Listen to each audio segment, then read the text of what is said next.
altitude de 35 000 pieds.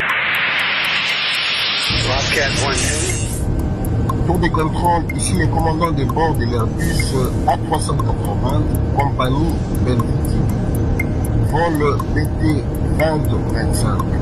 Nous sommes en configuration de vol stabilisé à une altitude de 35 000 pieds, cap 250. La vitesse de croisière est de 850 km par heure. Tout est nominal à bord, météo dégagée sur l'ensemble du trajet. Prévision d'arriver à destination dans 2h15. Merci de confirmer l'alignement sur les plans de bord et la disponibilité de couloirs aériens.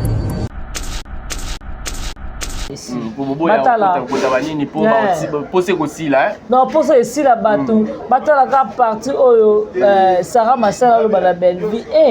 Belle vie. Ma fille Moyibi mengana lobi té. Belle vie ya Moyibi n'était. Donc Bokota, Bota la Dacosta. Bokota. Dacosta ba trop Dacosta osani kuna. Tala, makam Dacosta osala. Exo physique. Ah tika. En tout cas, Bokota, Bota la Didio, ya Pierrot, na Gesho, na Bana Ntaba. Donc, en tout cas, Botali, Mama Top, Kuna, vraiment, donc, famille Bota, toujours. Ok, na belle to consommer film la biso. Et puis, ok, na Candy Star, ma sœur Pesa, Kuna, na Candy Star. Pour le bagnos, mais Moyibi pas belle vité. Merci. Belle jour qui c'est une zambe confiance. Mon Nzambe. Azon Selio. Azon Selio à sincère. Masala mawe koki. Ya Sarah Julie. Nga bando pisanga rapport Bellevue Ibi. Donc Bokota, Bota la Dacosta. Bokota. Dacosta ba trop Dacosta osani kuna. Tala, makam Dacosta osala. Exo physique. Ah tika.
Abordable.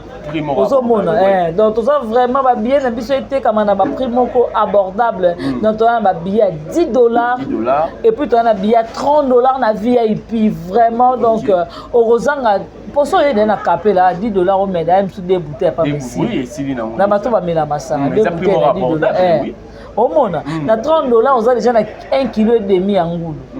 Na $30. Siko oye na ona showbiz ovai na VIP. Omoni makalunga.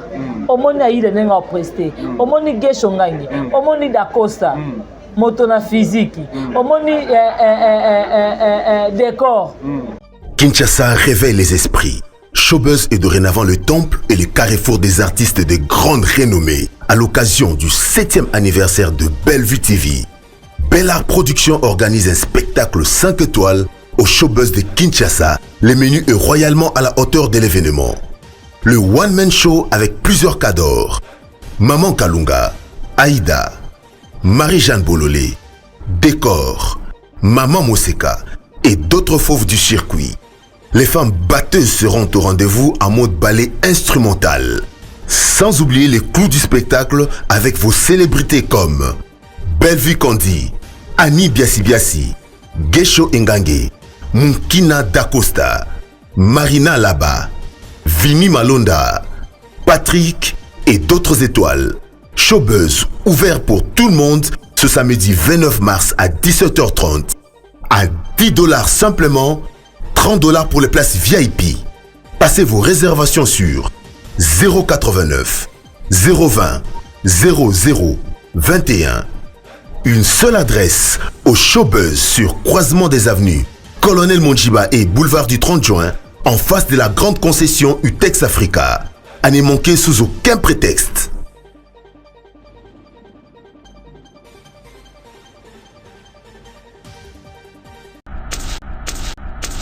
Comment ça les forts tant avec nous avec rien le 28 hein Avec un équipe avec le quitte le 28 eh on a pilote d'Azoloba tout le monde a marche famille du Botard venez nombreux pour célébrer notre soirée à Showbuzz le 29 en tout cas vraiment votre invité là Babani un pilote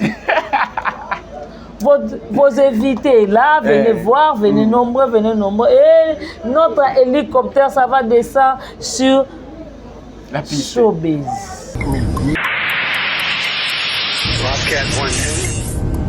Tour de contrôle, ici les commandants de bord de l'Airbus A380, compagnie Belgique, vol BT 2025. Nous sommes en configuration de vol stabilisé à une altitude de 35 000 pieds, cap 250. La vitesse de croisière est de 850 km/h. Tout est nominal à bord, météo dégagée sur l'ensemble du trajet. Na Showbuzz, bato musu baby Showbuzz place ezate. Showbuzz dans la boulevard wana. Hein? Dans ce communiquera na ancienne société na biso Maputa. Itesk Africa. Ozomona so komi wana a face nango show sale ça Showbuzz ezana. Pene ya maison na biso ya munene ya orange ezapé quelque part wana. Donc so zaka wana ba mako tuni ba olakiso ça la Showbuzz. Donc 17h déjà porte ezaya ko fungama. Ozana pour ça ba billet, je suis là. Soko Benginga, Obengi Dipine, Obengi Jema Ibele, Clarisse Plasma, Tonton Moun, Mundirba, tout. Jerry Corbetor, c'est Prince Luamba, Ozoba billet. Bobino Nyoso, Maman Nyoso, Obengi Tricia, Ozoba billet. Il y a famille Bota. Le 29 mars. Non, ba maman poto ba osoma 1000 billets, ba maman poto nde bazoye événement. Ah. Oh. Donc c'est que ces événements menés. Nazoya bisayo. To bazoya na le 29 c'est. Na tala, na lo bano mamita. Gouvernement au côté Sambo. Mamita Dina Azoya. Maman Sakina Azoya, la grande H Azoya. La maman chérie à moi, ça na Kinshasa Azoya déjà. Il y a Sylvine Jolie Azoya. Maman José Lusadisu. Maman Claudine Bokatola. Baza déjà awa. Et boni maman ni ba super. Mouto ala itaka belle vie 15 super na mukolo moko. Azoya Congo. Aningo ya mputu. Bazoya na Kinshasa. Donc, les événements moko boye na kamona ba Pierrette Lungengo bazoya ba nanu Lungengo bazoya ba Pierrette boye Kinshasa pour nipo ba célébrer événement munene. Kala kaka déjà Robert Tunani aza awa pour l'événement famille Tunani Mobimba, grande famille Lemba Mobimba, donc famille Mobimba Tunani Baoya, Eveline Tunani Oya événement. Ah oui, déjà événement le 29. Donc pour naïbe le gouvernement va organiser une manifestation pour la côte Sambo. Donc c'est-à-dire que le 29 mars au Belgique il y a travailler dans le gouvernement. Mais oui, Belgique au côte Sambo on a 4 yambo canabiso. Gouvernement besoin bénéficier na ben vito bazoya. Ya. Événement on a tout sur Zanga, on sur Beli. Kende église passer à Bondé le Fozala. Pas pour chariot ça c'est au mona kaka. Au soko raté événement donc malheur. Au retour na nani? Au kanga famille ndoki. Dans ce moment yango yo préparer nzoto sala physique de quoi d'Acosta qui mamba mutoka makashi pour un grand événement de la biso le 29 mars na 17h na Showbuzz. Donc venez nombreux boya pour mon invité spécial au bokita la carte avion. Voilà Pour la situation sécuritaire. Chaîne nationale. Chaîne nationale. Chaîne monene. Au moins na grandeur ya XP Peshanga. Ba chaîne mais on bien si la siko tiwana. Muto asila ke na RTNC. Chaîne nationale. Ils auront monde entier. Yaya, au lieu de la RTNC. Yaya muto asila boya le belindeni. C'est ça les muto azana succès te bino batu bozana succès boya fini poani. Au moins que ne baza bongo bazana na actualité te. Bozana événement mais bozo kota mbutu. Ba bandoki. Ixi Peshanga muto asala lelo batu bele bazala. Ixi Peshanga ixi la paso sala ixi lelo muto apesa batu bele guyo lata. Oui bate. Non, on a évité. Ah. On a évité ngate. Ixo. Ixi muto la kisa V6 kolata. Ixi muto asala lelo V6 la sa ebela mane kolata jaune na bleu. Kosangisa vert na orange. Yo saka na mamo butu ozomona bazofinga na ignorance muto eko pesa longone na FARDC ba policier o baboyi ko trahir ekolo o bazobunda batiki famille na bango.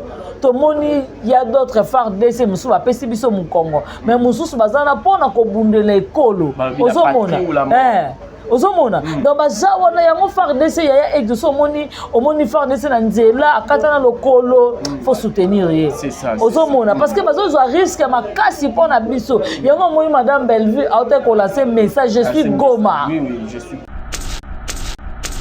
ozomona atako basa bongo neto na bango na société est-ce que oko mona muto kwa XP Peshanga fa na kitati na mutu ke no finga bato non ozomona na moment o XP Peshanga asa na réflexion que Goma eza na passe bande ko na biso na Goma bazolela bazonyo kwama je suis Goma il faut na passer na RTN c'est na pesa message moko fort oyo koki ko motiver FARDC na biso oyo koki ko sa gouvernement na biso sous encore fier va soutenir FARDC makasi. Mais pourquoi yazo lobela par rapport à FARDC mais écrit polémique bakomi ko lobela pourquoi baba mais il faut pas comprendre on les a betovana na ba M23 M23 oh to ça ba M23 ba cook bon ba te yo moni depuis Goma o ils on sont moi déjà si la lancer message mombo pour la Goma tenante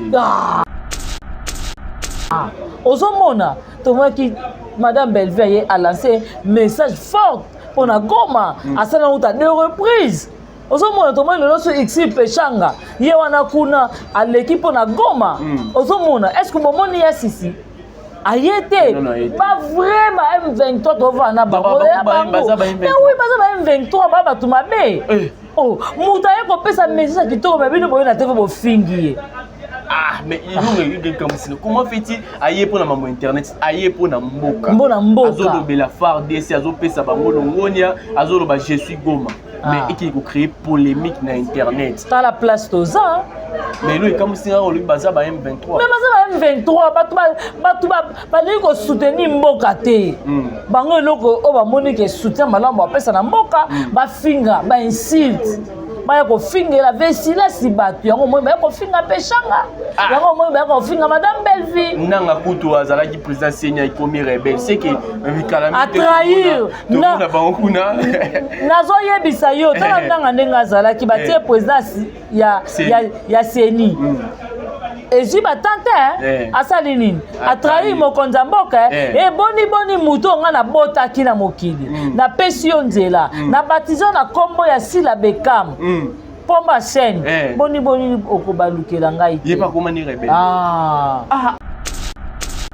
il faut comprendre bon révélation il faut comprendre nazo yebisa yo bango na bananga bango ebele bango na bananga baza likolo moko so pe to meki pe to landelo mo pe pas zani donc c'est que on va indirectement que tout ça na ba M23 na théâtre mais toi na bango ebele boyo yebite ta la message faut comprendre ka ta la message au Peshanga ta la message message à madame Belvaye ba finga ba mpona ba message wana mais ba olobela mboka nanga komi kuna anya beta président Fatih Chita Sima akita dollar na 20 000 pour tout monde mutu madame to betele maboko mais to yebika ka oza mutu mabe infiltré donc bino nde boyeba ke kuna ezanga mabe infiltré ata basali ndenge baza ba rebelle yango be raso na yemba ata bosali mobulu bokolonga te biso to meseni na famille botana biso bomengo ya biso moko donc écriture ya Belleville moko bokufela ponini yoma non we rason umela todo konti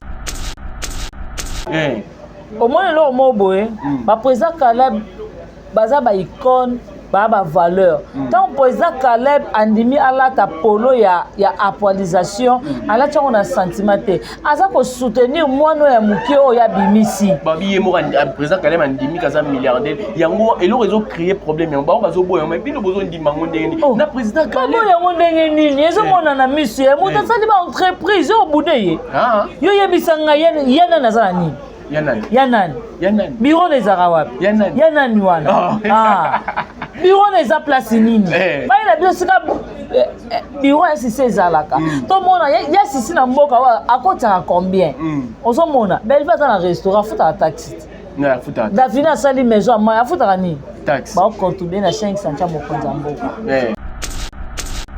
bravo mais ozo mona depuis na sali dépend makala azo futa impôt ozo mona a contribuer nani na mambo siko yo yebisanga tendance nani tendresse asala nini na mboka o akocha nini c'est ça, c'est à réfléchir hein ozo mona yaya utango mozo ya koluka bo finga batu botala moto na olinga na finga na finge pourquoi Davina zo kocha M+ na kati mboka na biso Congo azupe batu misusu basalaka te atie bango na ba entreprise ba chômeur basalaka te mais lelo grâce à Davina bazui misala muta bango bako betele maboko te oui il faut betele maboko bon muta bango yo finga ye le wango lo bazoboya ezaki milliardaire wana donc mais oui nzamba lobi ozo confession na munoko no ela tanzoto exo ngati na vanda boy na mona na vanda na villa na piscine mobile na ngati na deuxième niveau to tala siko ba voisin mzuri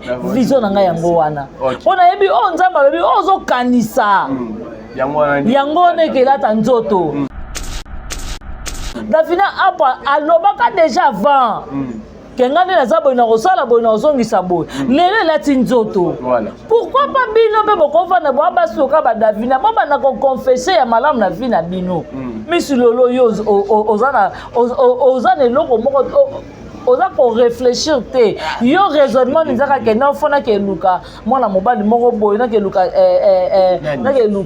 nani yo ba benga ba nani ba receveur moko boy na bota ne mwana na ke luka moi jeune garçon mo ya théâtre ya propre la tara bien na bo abima na ngana luka président mo ya kitoko na pesi président biso Johnny Chakala mboto ya place azali na pesi ndeko na nga mobali boga Eric Kenzo bisu yo yango wana buponi donc pesi bango mbote tango le mambo misulu ça n'a rien à voir na bango ça n'a rien à voir par rapport à ya ba recette ozo mona siko on comprend siko on comprend nango siko nezo kendele yo zo ko elo monte wana kati bongo eza ne bongo bisanga na kwa bizoko tango mabanga ye tango tangi kombo e kamusinga mo muke ozomo e kamusaka otefina eza bongo vina yende yango yende ngaza bongo do yali no ye yango moni banzele bele ba place bele aleka babengane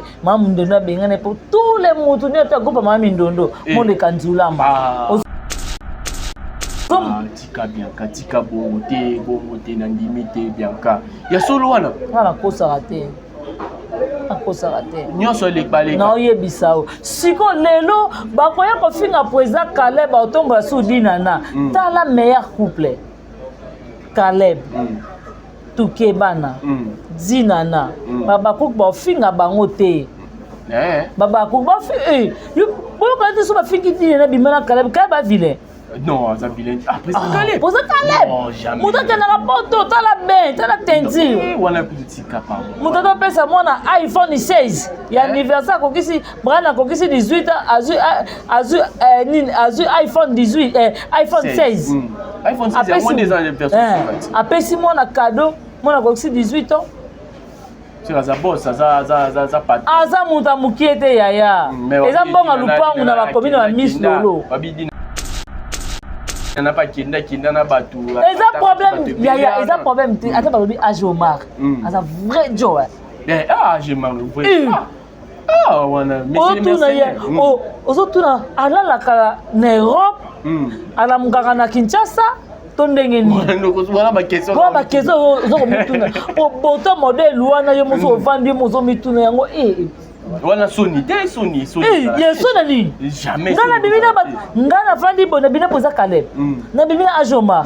Yaya, nzamba ozama liwana nga soki faina kufa na 38 ans. Nzamba pousser linga ngosunda ma miminga ti ba 120 ans. Pona nini? Pona bimika na poza Caleb.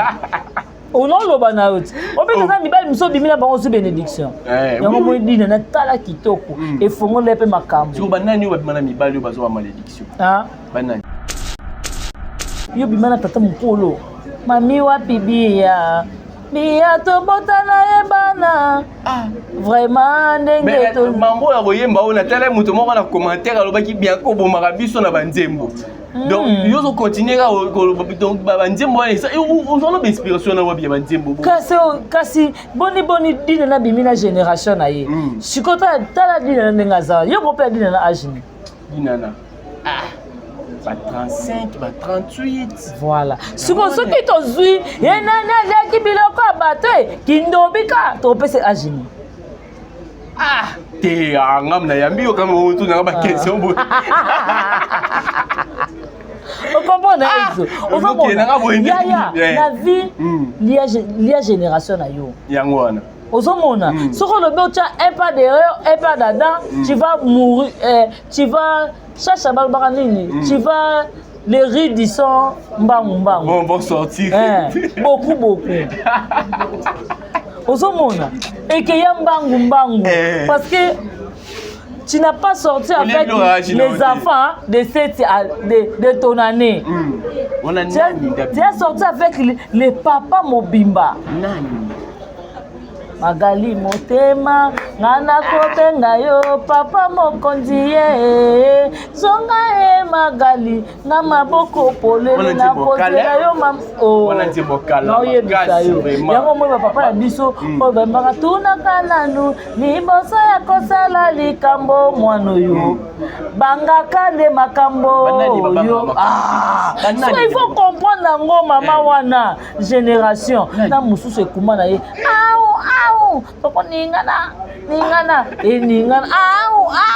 yaya ozo comprendre yango monde bayeba na raté badembela make-up lelo bakanga ici na make-up bango ba ndeni batambola wapi oh loba no dire batambola te batambola te ndeni mususu omona photo yete wana tirene yaya te des personnes différentes. Des personnes différentes, ma case. Vous devez comme à 3 personnes. Ah, tika boy. Oui. Bah moi on a 3 personnes. Pour un muso à grossa make-up mais à glisser caca. Et lui met le muso. C'est pas na make-up à glisser le muso. Pour ça il a net. Max. Il y a une côte à distraction, non basé pas banane. Aux hommes, ce qu'on bango, le mot que ça bango yangoana. On est pour ça la promotion ta. Il y a mikate na bino. Bino bosa promotion mikate te boko ko bebi sa promotion mikate obana tout balinga bale mikate. Boko ko zo farine, boko ko soubela ngo. Est-ce que boni bato ba linga bino disu? Non, bato ba linga bino. Bana ndi bosa la maman. Yango moni. Obi ke ba titre film mse ba titre otala te. Ya solo ba titre film msusu nata la kabal nata la mouchoir nata la ma belle-mère ce qu'on a kota la susu ici ka ba subela farine mikate ngana fana mikate na mwamba wana titre film wana tirene yete Deux personnes différentes. Des personnes différentes ma case. Vous devez comme à 3 personnes. Tika boy. Oui. Bah moi on a 3 personnes. Pour un muso a gosa make-up mais a glisser kaka. Et lui met le musu. C'est pas na make-up a glisser le musu. Pour ça il a nettir. Maman ta 4. Au pas de ma botal net ya musu na moi na poto a naturel. Mais na moni azana mandefu. Ya yo salima be. Ya na mukolo. Mwana mwasi. Ponga bi. Obi na tali bina na lenga. Umande futé za yango. Yango nini? Ya beta cancer ti awa. Ya mandefu. Ozomona. Ya mona isa batu le 29 max. Boyebele. Utu ba makasi bokina le 29. Événement za moko.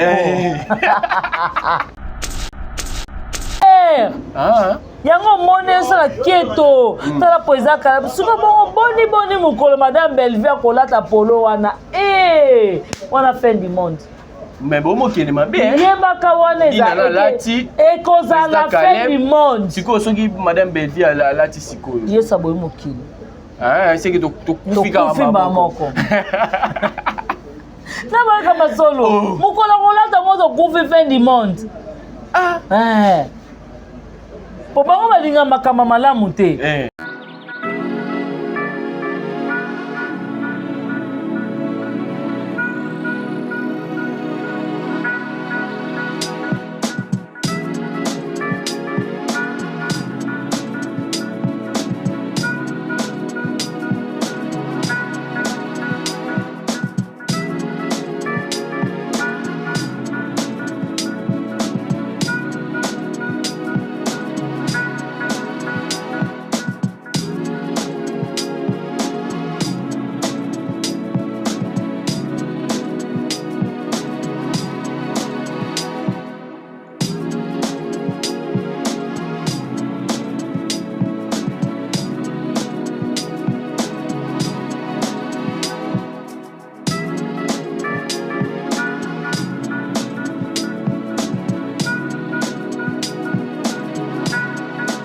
Le plaisir est pour moi de savoir que vous êtes nombreux à être branchés, scotchés sur votre chaîne GI Télévision à travers moi, votre humble serviteur, le petit-fils d'un bon maître, l'élève de Casse l'artiste. Je suis Exode Mikebi pour le code de votre analyse. Voilà, je suis passé sur ce plateau, je suis avec Bianca Zanga. J'espère que ceux qui m'ont déjà n'atteignent comme moi Bianca Zanga, vous aurez déjà tout joyeux. Vraiment, je profite pour dire un grand bonjour à celui qu'on appelle Esta Morena, la parisienne de l'X, Joyce MJK, Jessie Moulombo, Naba Union Sobaza Awa et tout est Kota, Dipine, Bianca Zanga, tous les plateau, Pams Matondo et puis Chacha, Mwana Souka, Yaba Songi Songi. Je vous dis un grand bonjour à vous tous. Je profite pour dire un grand merci à celui qu'on appelle Jotasma Leyenda Simi Bilili, Soyi Bomoni Tozobi Mamben Zolo Boenaba, poste téléviseur Nabino et Zaina Bokasi à Jotasmal. Voilà, je suis passé sur ce plateau, je suis avec Bianca Zanga que je dis bonjour et bienvenue Bianca. Oui, bonjour Exode Mikebi, bonjour à Mélomane et tout la génération de GI Télévision et bonjour à moi na Souka ya famille Libota Bianca Zanga yeyo. Donc en tout cas abonnez na biso, bo liker, bo commenter, bo partager l'émission. Avant nous bo partager l'émission na biso bo ke na chaîne mère. Kota la moucho ezawana, donc en tout cas borozala jamais dessus et bon on a ba œuvre d'Acosta comment d'Acosta azo sala moi biloko ne wana donc azo kanga déjà garde quoi a dendi mo ki a feinté a bimisi donc en tout cas boke belé la bela borozala jamais dessus. Merci beaucoup na moko notre autorité morale Belinda Kandi, Poutine de l'écriture, Bellevue Télévision, Maman Moro Tarai Goshi, VIP international, la reine mère Maman Mokondi. Babi vraiment, merci beaucoup na Evelyne Duchesse Tounani, Babi famille Tounani Mobimba. Un grand merci à grand monsieur, notre papa Robert Tounani. Vraiment, bon séjour nous na Kata Kinshasa. Un grand merci aussi à mauvais propre Blaise Mokabi et pourquoi pas Nadine Kialuta Balobi Odette Lesa maman la Lesline donc on laisse Nzamba Versa c'est merci à Niki Lesa ya Majos Lesa ya Dodo Lesa ya Richard Lesa merci à toi Iran Kialuta Motema Richard un grand merci à Karine Zanga Jocelyne Kialuta Patricia Branco Bibi Chimouswamba Ipopa décoration Boni Basanga maman Nicole Loboko un grand merci à mauvais propre Jean-Paul Kapinga et merci à mauvais propre Tito Dacosta merci à toi le roi célèbre Christian Goma Pichu du Fouana et merci à Dipine et merci beaucoup à la famille de Bota Mobiba un grand merci à la caméraman Abisso et Jotasman en tout cas merci à yo papa et d'autres ma question à yo biyano yangai voilà ma question yangai biyano ya Bianca Zanga pour qui jamais ko bana émission au sans que Tolobela, famille Bota. Voilà. Famille Bota, tout le monde déjà second choix. Lobby Zalaki, 5e épisode. Lélo déjà 16h30. Tout le monde a déjà 6e épisode. Il y a second choix. Second choix, ils ont qui n'est pas. Vraiment. Bata la seconde choix, on n'a jamais décidé. Bata la. Non, pour ça ici la bateau. Bata la grande partie où Sarah Massala la belle vie. Belle vie. Bata ma fille Moïbi, mais on a lobby té. Belle vie ya Moïbi n'était. Donc beaucoup ta, beaucoup la Dacosta. Beaucoup ta. Dacosta va trop Dacosta au salon. Tala, makam Dacosta au salon. Exo physique. Tika. En tout cas, Bokota.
na bana ntaba donc en tout cas botali mama top kuna vraiment donc famille bota o toujours boke na bela to consommer film na biso et puis to ke na Candy Star ma sœur pesa kuna na Candy Star ma sœur eza na Candy Star voilà ma sœur eza na Candy Star et puis second choix na Belle Vie Télévision voilà Bianca Zanga tozana yo to moni déjà affiche déjà bâtie, on a le 29 mars 2025. Nous avons un showbiz par rapport à l'événement. Vraiment, le 29 mars, venez nombrer la showbiz. Vous n'allez jamais dessus. Totier billet na ba prix moko abordable. Donc tout ça vraiment ba billet na biso été comme na ba prix moko abordable. Donc on a ba billet à $10 et puis on a billet à $30 na VIP vraiment donc orozanga pour ça il y a na capé là $10 au médaille sur des bouteilles pas possible. Oui, c'est non. Na bato ba mela masanga des bouteilles à $10. Au monde na $30 on a déjà na 1,5 kg en goulou. Na $30. Siko oye na ona showbiz ova na VIP omoni makalunga omoni aile nenga prester omoni gesho ngangi omoni Dacosta moto na physique omoni décor ozomona ose et puis na ba invité spécial na ozomona 5 bilongi moko na ba bombi batie ba invité spécial cadeau John Cena ah John Cena John Cena aux États-Unis. Lobby, Ah, il y a déjà lobby cadeau surprise. Lobby. Donc, vous comprenez déjà cadeau surprise, déjà John Cena, vous allez parmi les 5 qui sont là. Pour 4 ans, je suis battu. Non, 5 millions de cadeau surprise. Yeah. On attend John Cena. Parce que ça les forts tant avec nous avec le 28 hein. Avec le quitté le 28. On a pilote d'Azoloba, tout le monde a marché, famille du Botard, venez nombreux pour célébrer notre soirée à Showbiz le 29. En tout cas vraiment votre invité là Babani. Un pilote. Vos invités là, venez voir, venez nombreux. Et notre hélicoptère, ça va descendre sur la piste. Showbiz. Et donc, piste est dans le monde de Showbiz. La Showbiz. Parce que yo, au monde a invité Ndengeni. So y était. Au moins, John Cena Ndeli. Au cas où photo na makalu Ndeli. Bazara a payé prendre mon John Cena. Non, ah, voilà, et vraiment, venez nombreux le 29 mars 2025. Ils ont bon événement, il y a Bella Production, ils ont ça la grande spectacle na Showbiz. Showbiz, ils ont juste en face, il y a Itex Africa. Vraiment, tous en a bien casé par rapport il y a événement de l'OP, on a mon ça va battre, ça pour événement sous pesa kuna bazo là déjà bazo somba déjà babachi bazo salela bino babachi événement ça moko le 29 mars babachi babachi ça banderole ça et puis matraque ça donc tous en la Kinshasa réveille les esprits. Showbuzz est dorénavant le temple et le carrefour des artistes de grande renommée à l'occasion du 7e anniversaire de Bellevue TV. Bella Production organise un spectacle 5 étoiles au Showbuzz de Kinshasa. Le menu est royalement à la hauteur de l'événement. Le one-man show avec plusieurs cadors. Maman Kalunga, Aïda, Marie-Jeanne Bololé, Décor, Maman Moseka et d'autres fauves du circuit. Les femmes batteuses seront au rendez-vous en mode ballet instrumental. Sans oublier les clous du spectacle avec vos célébrités comme Bellevue Kandi, Annie Biasi, Gesho Engange, Munkina Dacosta, Marina Laba, Vini Malonda, Patrick et d'autres étoiles. Showbuzz ouvert pour tout le monde ce samedi 29 mars à 17h30 à $10 simplement. $30 pour les places VIP. Passez vos réservations sur 089 020 00 21. Une seule adresse au Showbuzz sur croisement des avenues Colonel Monjiba et boulevard du 30 juin en face de la grande concession Utex Africa. À ne manquer sous aucun prétexte.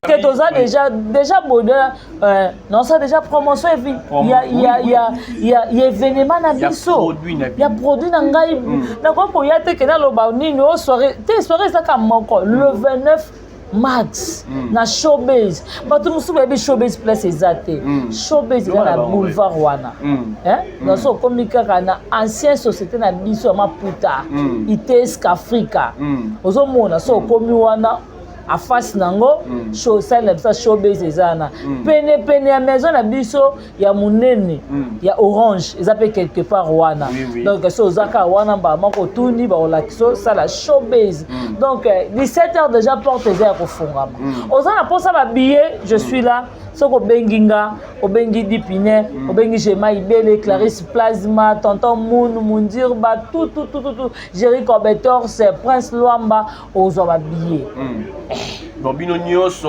membre nyonso communicateur nyonso ya famille Bota atana ba billet azoteka vraiment balobi ba maman ya poto basangani bazo somba 1000 billets pour na spectacle ya le 29 mars. Non, ba maman poto ba somba 1000 billets te ba maman poto nde bazo événement.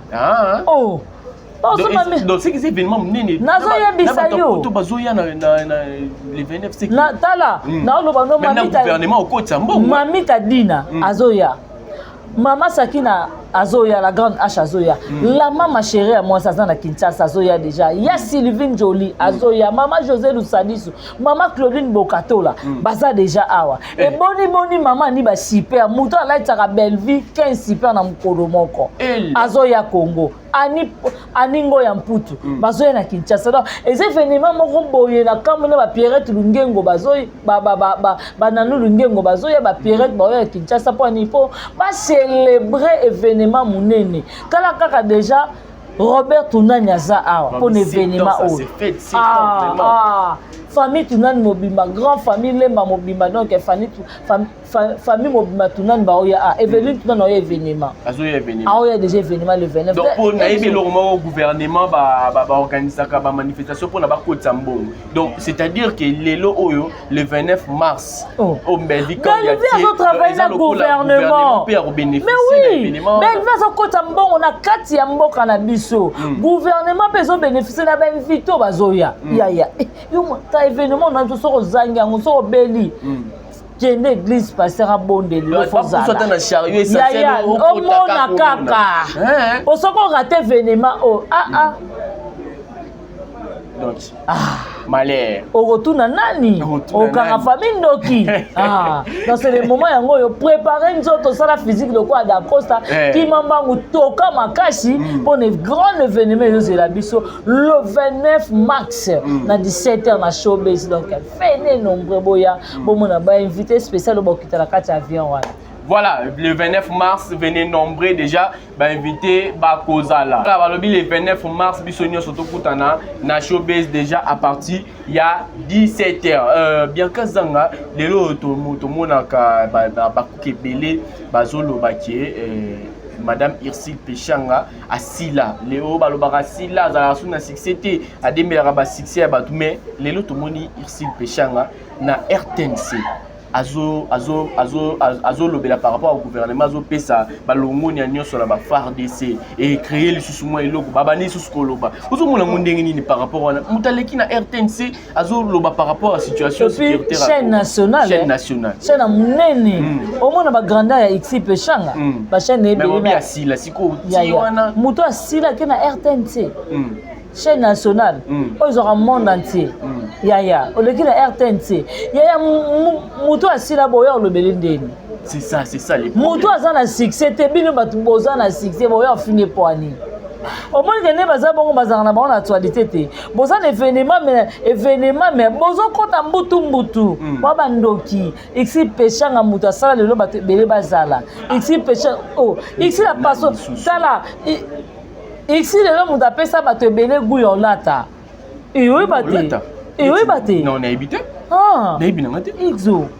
ici mutala ki sa veste ici kolata ici mutasa le veste là ça ebela mane kolata jaune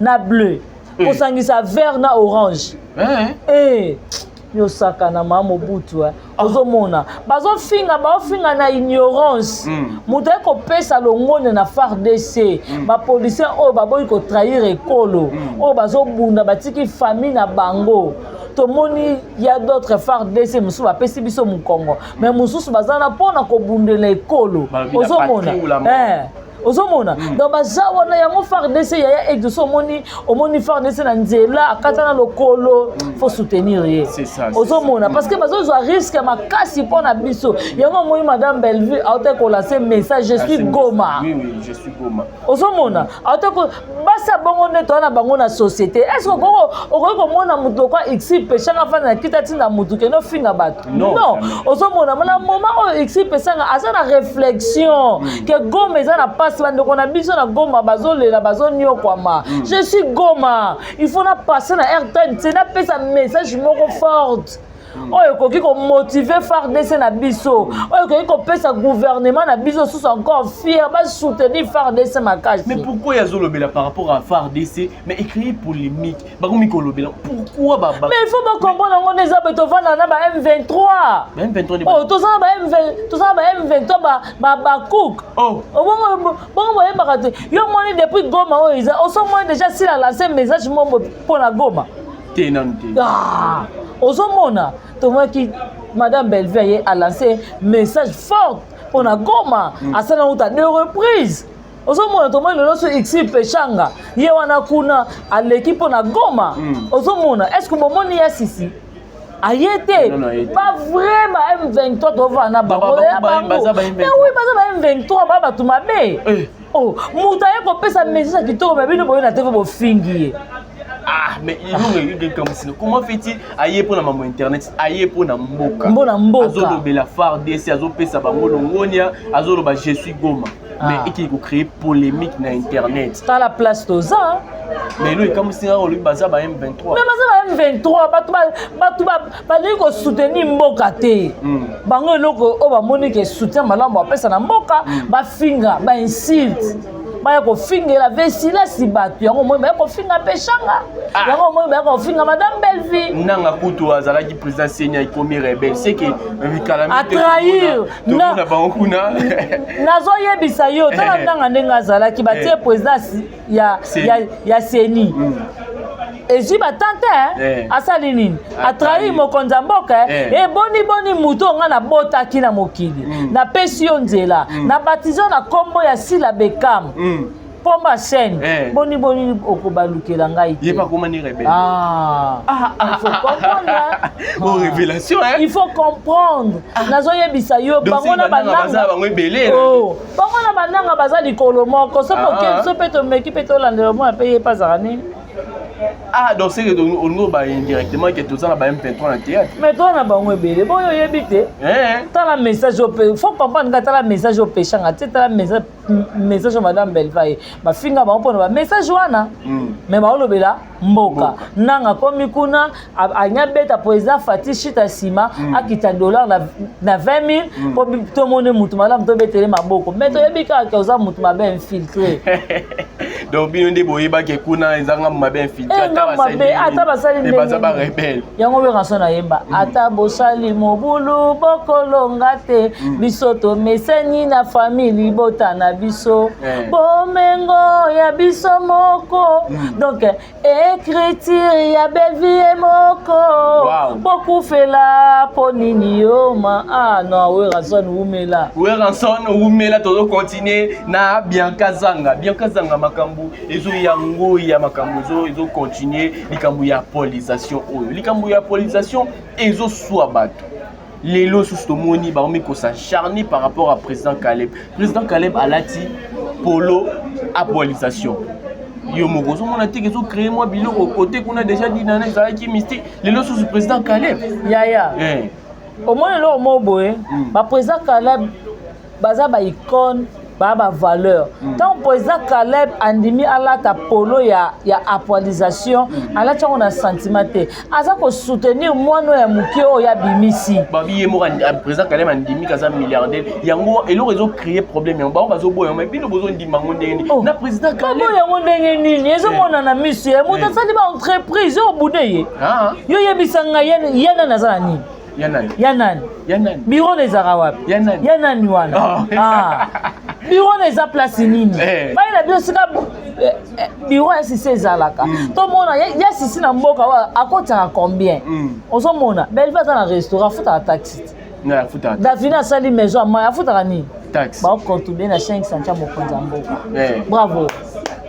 Mais ozomona depuis nasali dépend makala te afuta impôt ozomona acontribuer na nini siko yo yebisanga tendance nani tendresse asala nini na mboka o akocha nini c'est ça, c'est à réfléchir ozomona yaya utango mozoya koluka bofinga bato botalaka moto na olinga na finga na ofinge pourquoi Davina azokocha m plus na kati ya mboka na biso Congo azwi mpe bato misusu basalaka te atie bango na baentreprise oyo bachomeur basalaka te mais lelo grâce à Davina bazwi misala moto abongo boko obetele maboko te bo moto abongo yofinga ye longolo bazoboya ezaki milliardaire wana mais oui nzambe alobi ozoconfession na monoko no elata nzoto exo ngati navandaka boye navandaka na villa na piscine mobali na ngati wana deuxième niveau totala siko bavoisin mzuri vision na ngai yango wana mpona yebi nzambe alobi ozokanisa yango nekelata nzoto Davina apa alobaka déjà avant kenga nde naza boye na kosala boye na kozongisa boye lelo elati nzoto pourquoi pas bino mpe bokovanda boya basoka badavina bobanda kokonfese ya malamu na vi na bino misi lolo oyo oza na eloko moko oza korefléchir te yo raisonnement nizaka ke nafo nakeluka mwana mobali moko boye nakeluka nani oyo babenga banani barecevoir moko boye nabota ne mwana nakeluka mwa jeune garçon moko ya théâtre ya propre alataka bien nabo abima na nga naluka po eza moko ya kitoko napesi po eza ya biso Johnny Chakala mboto ya place azali napesi ndeko na nga mobali boga Eric Kenzo bisous yo yango wana vous prenez donc pesi bango mbote tango le mambo mislo ça n'a rien à voir na bango ça n'a rien à voir par rapport à ya ba recette ozomona siko on comprend siko on comprend nango siko nezo kendele yo zo ko elo monte wana kati bongo ils ont bongo tango tangi kombo et comme singa momuke ozomo e comme ça ka telefone eza bongo vina yende yango yende ngaza bongo do yali non yango moni ba banzele bele ba place bele aleka ba bengane mamundondo abengane pour tous les mutu ne to groupe mama mindondo monde kanzulamba ozom tika bien katika bongo te na ndimite bianka ya solo wana kosa raté akosaka te nyonso lekbaleka na oyebisa o siko lelo bakoya kofinga président Caleb otombola sudi nana tala meilleur couple Caleb Tukebana Zinana babakoki bafinga bango te babakoki bafi boyoka te so bafingi dinana bimana Caleb kaya bavile non, ça vilain. Ah, président Caleb. Président Caleb. Non, jamais. Mouta tena poto, tala ben, tala tenti. Wana kutika pa. Mouta to pesa mona iPhone 16. Ya anniversaire kokisi, brana kokisi 18 azu iPhone 18 iPhone 16. iPhone 16 a moins des anniversaires. Apesi mona cadeau, mona kokisi 18 ans. Za boss za pat aza muta mukiete yaya eza bonga lupangu na bakomine ba Miss Lolo babidi na pa kenda na batu eza problème yaya eza problème te ata balobi age Omar aza vrai joie age Omar vrai wana merci ozotuna alalaka na Europe alamukaka na Kinshasa to ndenge nini wana bakeso ozokomituna boto modele wana yo moso ovandi mozo mituna yango wana soni ye sona nini jamais ngana bibina ngana fandi bona bina poza Caleb na bibina ajoma yaya nzamba ozama liwana nga soki ifana kufa na 38 ans nzamba pousser linga ngosu ndama miminga ti ba 120 ans pona bimika na poza Caleb onoloba na yote obeza mibali miso bimina bango su bénédiction yango mo dina na tala kitoko efongola pe makambo so banani wa bimana mibali bazo wa malédiction banani yo bimana tata mukolo mami wa bibia bia to botana ebana vraiment ndenge to mambo ya koyemba ona tala muto moko na commentaire alobaki bien ko bomaka biso na banzembo donc yo zo continuer donc banzembo on a inspiration na wabi banzembo kasi boni dina na bimina génération na ye sikota tala dina na ngaza yo ko pe dina na âge ni dina na ba 35 ba 38 voilà siko soki to zui ye nana leki biloko abato kindobika to pese âge ni te ngam na yambi yo kama mutu na ba question bo on comprend eso yaya la vie lia génération na yo yango wana ozomona soko lobe otia un pas derrière un pas dedans tu vas mourir tu vas chercher balbaka nini tu vas les rides ils sont mbangu vont sortir beaucoup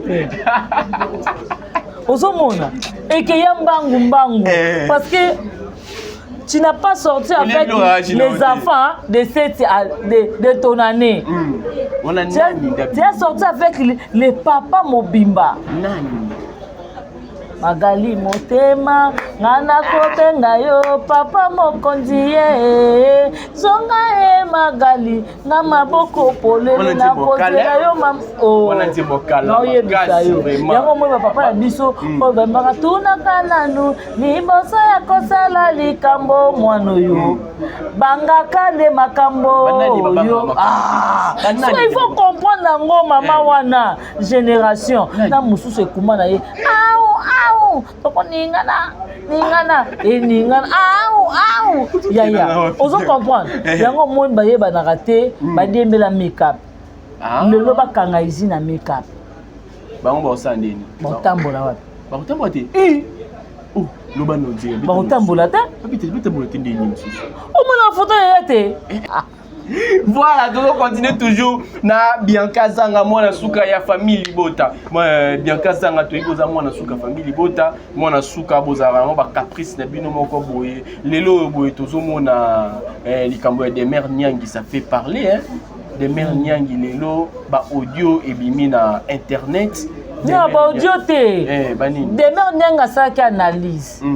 Ozomona demain nenga saki analyse atuni bango atuni bango abibini mwana posanga na ya na elle na bino est-ce que so boyebi te que songa na elle na bino tout polongwa est-ce que si la zana kumbongo ofutanga il faut longola bino nyonso tout batu bolobela ke ponga na ya abi il s'agit abi atana Vincent mais le loba ça fait parler ba omit batu banzomi tuna est-ce que des mères nyanga zali kaka quand porter parole il a ni communicateur il y a madame Bevi ou ba balongoli ça fait parler hein toujours au kara nous bazu émission des mères nyangi bakati ba commission ko lokwa ba audio otala ki des mères nyangi te na live tomo ouvert na tadinga la pâté à partir à Dubaï des mères nyanga zo seka bazu kaka émission des mères nyangi bakati oui des mères nyanga accepté na olonga pa madame Belficas parce que aussi là na mbongo yo pesa nga nazala attaché de presse na ye madame Beva nous sent clairement que attaché de presse na yeza des mères nyangi moto mayele ozomona omoni bango bazanga eloko osala neti nga na vandi bonebi ke to un événement le 29 omoni siko bango oli kutu bosata promotion eloko na bino bongo mais te ka distraction bino bozaka fo bolobe madame Belleville bato bazaka pro bato bakomisa madame Belleville world lelo bakiti mama bango anniversaire ya ngai comme anniversaire ya sila tondenge ata tolali tolamuki na koyi ko mesurer Regina Daniel na madame Belleville te ko simba te pour la ligne de sous bon Regina Daniel film ni na combien de qui à madame Belleville en plus il est pas dans la génération voilà ba Regina ba bunda na ba Davina apo OK ozomona donc simba te na bana ba Regina yo bona boy na kitisi madame Belleville ba siko bango le ba comme ça maman bango ata kolan comme si maman kolan te ba zusu maman bango na Davina apo babaye pour nous ba miniature rebelle comme kaka soki si la mpanzi oyo Davina apo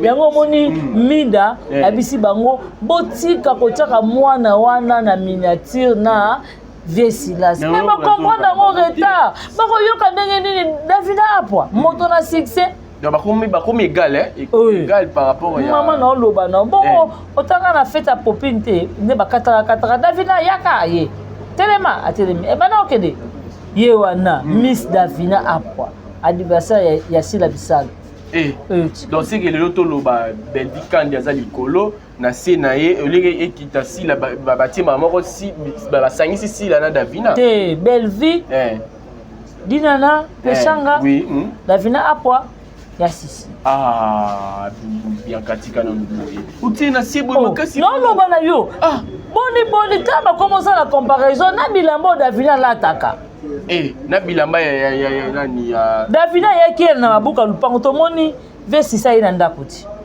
oui na moni ina ndaku na ya vanda kapana saite Davina pa ina ndakuti siko Davina ina entreprise a mai ba ina ni donc c'est bien comme rivalité quoi faut comprendre que Davina leki na ye donc ton classement do sala au titre Davina likolo na ye Davina likolo na ye en plus Davina zibat na musala yo futa nani non vraiment soki so moto azolongola bato ba chômeur azokomisa bango na misala ya félicité pe chaque fin de mois besoin faire pour $150 salaire donc c'est que ton dit maman bo nani nani ayaki nango nani oya Sinak nani madame Dinana alobaki aza millionnaire aza milliardaire bango na soki mutu moko boye osombi jet privé na yo osombi mutuka no moko atalo osombi mbetu enyongisi ba voisin mutema siko boni nzambe apesa bino po nzambe abisepe na bénédiction muninga po yo posa la béni